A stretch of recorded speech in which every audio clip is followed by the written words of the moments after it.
అంతర్జాతీయంగా అనిశ్చిత పరిస్థితులు కొనసాగుతున్న వేళ రిజర్వ్ బ్యాంకు వడ్డీ రేట్లను యథాతథంగా కొనసాగిస్తూ ద్రవ్య పరపతి మధ్యంతర సమీక్షను విడుదల చేసింది. 2026-27 ఆర్థిక సంవత్సరానికి బడ్జెట్ను ప్రవేశపెట్టిన తర్వాత మొదటి ద్రవ్య పరపతి సమీక్ష ప్రకటించిన ఆర్బీఐ కేంద్ర పద్దులో ప్రకటించిన అనేక నిర్ణయాలు దేశ ఆర్థిక ప్రగతికి దోహదం చేస్తాయని తెలిపింది. ఈ నిర్ణయాలు ఆర్థిక వ్యవస్థ పటిష్టతకు బాటలు వేస్తాయని, ద్రవ్యోల్బణాన్ని అదుపులో ఉంచేందుకు దోహదం చేస్తాయని వివరించింది. జీఎస్టీ సంస్కరణలు, ద్రవ్య విధానంలో సరళీకరణలు ప్రైవేటు రంగానికి ఊతమిస్తాయని ఆర్బీఐ అంచనా వేసింది.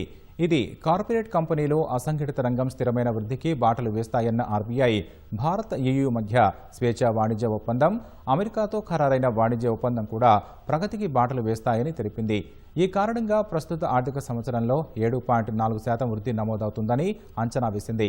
2026-27 తొలి త్రైమాసికంలో 6.9%, రెండో త్రైమాసికంలో 7% వృద్ధి నమోదవుతుందని తెలిపింది. ప్రస్తుత ఆర్థిక సంవత్సరంలో ద్రవ్యోల్బణం 2.1% ఉంటుందని అంచనా వేసింది.